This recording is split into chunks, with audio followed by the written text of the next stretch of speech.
ओम उमा महेश्वराय नमः। आप सभी का हमारे YouTube चैनल पर हार्दिक स्वागत है। आज सुने शिव महापुराण में आगे की कथा। पिछले वीडियो में आपने जाना हिरण्यकशिप का वध करने के पश्चात प्रहलाद को राज्य सौंपकर भगवान नरसिंह वहां से अंतर्ध्यान हो गए। तत्पश्चात सभी प्रसन्नता पूर्वक अपने अपने लोकों को चले गए। अब आगे सनत कुमार जी बोले, हे व्यास जी, एक बार हिरण्याक्ष के पुत्र अंधक से उसके भाइयों ने मजाक उड़ाते हुए कहा, अंधक, तुम तो अंधे और कुरूप हो, भला तुम राज्य का क्या करोगे। दैत्यराज हिरण्याक्ष तो मूर्ख थे, जो भगवान शिव की इतनी कठोर तपस्या कर उन्हें प्रसन्न करके भी तुम जैसा कुरूप, नेत्रहीन और बेडौल पुत्र वरदान में प्राप्त किया। कभी दूसरे से प्राप्त पुत्र का भी पिता की संपत्ति पर अधिकार होता है, इसलिए इस राज्य के स्वामी हम ही हैं, तुम हमारे सेवक हो। तब अपने भाइयों के इस प्रकार के कटु वचनों को सुनकर अंधक निराश और उदास हो गया। रात के समय जब सब सो रहे थे तो वह अपने राजमहल को छोड़कर निर्जन, सुनसान और भयानक डरावने वन में चला गया। वहाँ उस सुनसान वन में जाकर उसने तपस्या आरंभ कर दी। वह 10,000 वर्षों तक घोर तपस्या करता रहा, परंतु जब कोई परिणाम नहीं निकला तो उसने अपने शरीर को अग्नि में जलाकर होम करना चाहा। ठीक उसी समय स्वयं ब्रह्मा जी वहाँ प्रकट हो गए। ब्रह्मा जी बोले, पुत्र अंधक, मांगो, क्या मांगना चाहते हो। मैं तुम्हारी तपस्या से बहुत प्रसन्न हूँ, तुम अपना इच्छित वर मांग सकते हो। मैं तुम्हारी मनोकामना अवश्य ही पूरी करूँगा। यह सुनकर अंधक बहुत प्रसन्न हुआ। उसने हाथ जोड़कर ब्रह्मा जी की स्तुति की और बोला, हे कृपा निधान ब्रह्मा जी, यदि आप मुझ पर प्रसन्न होकर मुझे कोई वर देना चाहते हैं तो आप कुछ ऐसा करें कि मेरे निष्ठुर भाइयों ने जो मुझसे मेरा राज्य छीन लिया है वे सब मेरे अधीन हो जाएं, मेरे नेत्र ठीक हो जाएं, अर्थात मुझे दिव्य दृष्टि की प्राप्ति हो तथा मुझे कोई भी न मार सके। वह देवता, गंधर्व, यक्ष, किन्नर, मनुष्य, नारायण अथवा स्वयं भगवान शिव ही क्यों ना हो। अंधक के इन वचनों को सुनकर ब्रह्मा जी बोले, हे अंधक, तुम्हारे द्वारा कही हुई दोनों बातों को मैं स्वीकार करता हूँ, परंतु इस संसार में कोई भी अजर अमर नहीं है। सभी को एक न एक दिन काल का ग्रास बनना पड़ता है। मैं सिर्फ तुम्हारी इतनी मदद कर सकता हूँ कि जिस प्रकार की और जिसके हाथ से तुम चाहो अपनी मृत्यु प्राप्त कर सकते हो। तब ब्रह्मा जी के वचन सुनकर अंधक कुछ देर के लिए सोच में डूब गया। फिर बोला, हे प्रभु, तीनों कालों की उत्तम, मध्यम और नीच नारियों में से जो भी नारी सबकी जननी हो, सब में रत्न हो, जो सब मनुष्यों के लिए दुर्लभ तथा शरीर व मन के लिए अगम्य है, उसको अपने सामने पाकर जब मेरे अंदर काम भावना उत्पन्न हो, उसी समय मेरा नाश हो। इस प्रकार का वरदान सुनकर ब्रह्मा जी ने तथास्तु कहा और उससे बोले, हे दैत्येंद्र, तेरे सभी वचन अवश्य ही पूरे होंगे। अब तू जाकर अपना राज्य संभाल। ब्रह्मा जी के वचन सुनकर अंधक बोला, हे भगवान, अब मेरा शरीर इस लायक नहीं रहा कि मैं युद्ध कर सकूं। अब तो मेरे शरीर में सिर्फ नसें और हड्डियां ही बची हैं। अब मैं कैसे युद्ध कर पाऊंगा और अपनी शत्रु सेना को परास्त कर पाऊंगा।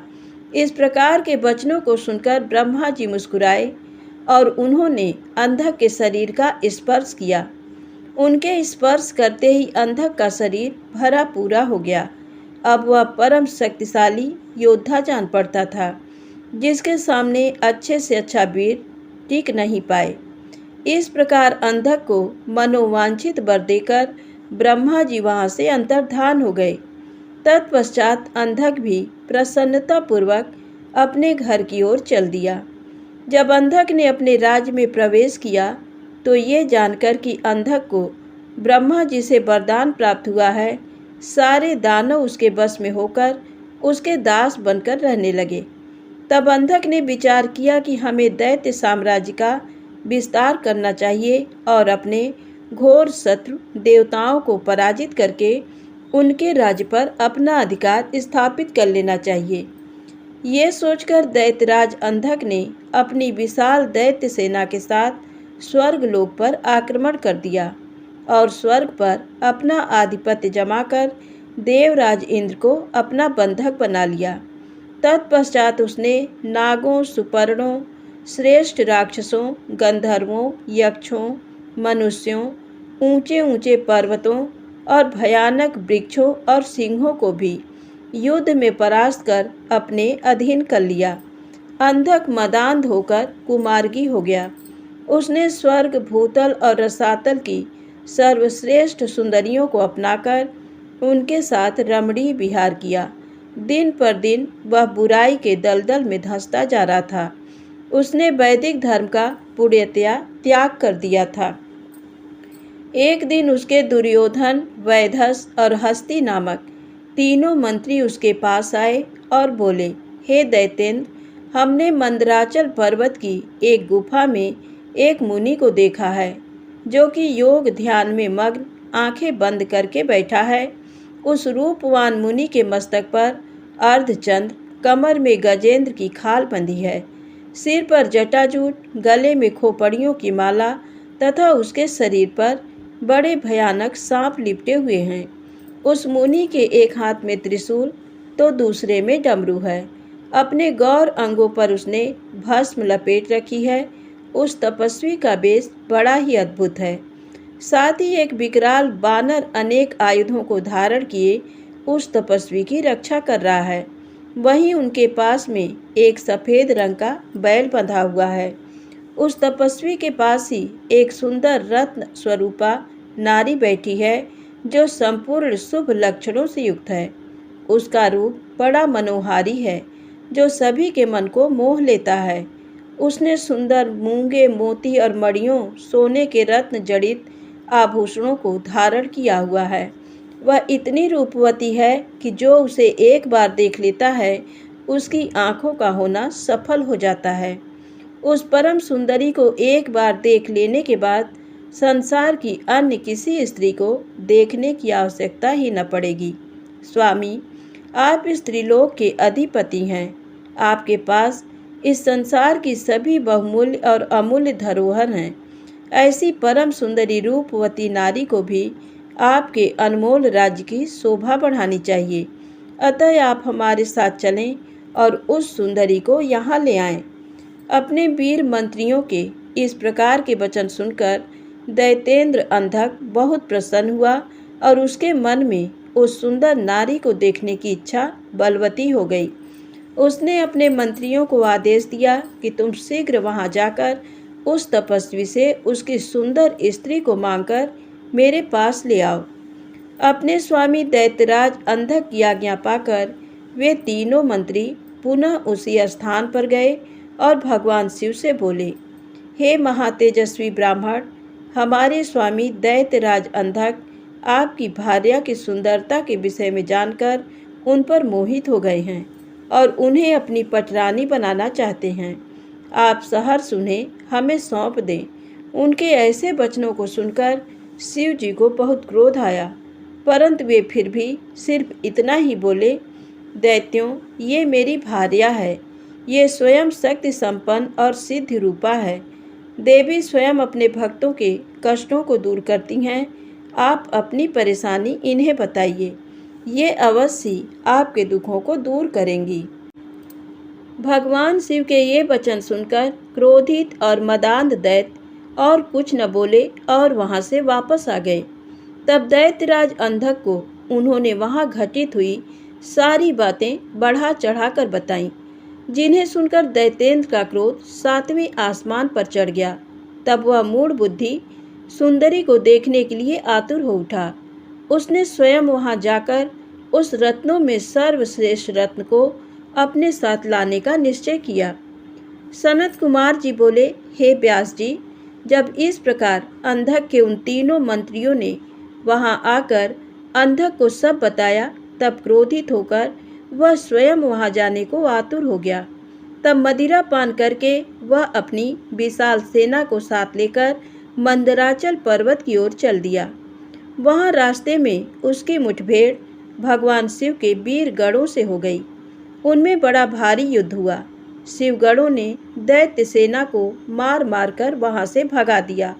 वीर बलशाली दैत्य विरोचन, बलि, बाणासुर, सहस्रबाहु आदि बड़ी दृढ़ता से लड़े, परंतु शिवगणों ने उन्हें वहां से खदेड़ कर ही दम लिया। उस समय वहां की धरती रक्त से लाल हो गई।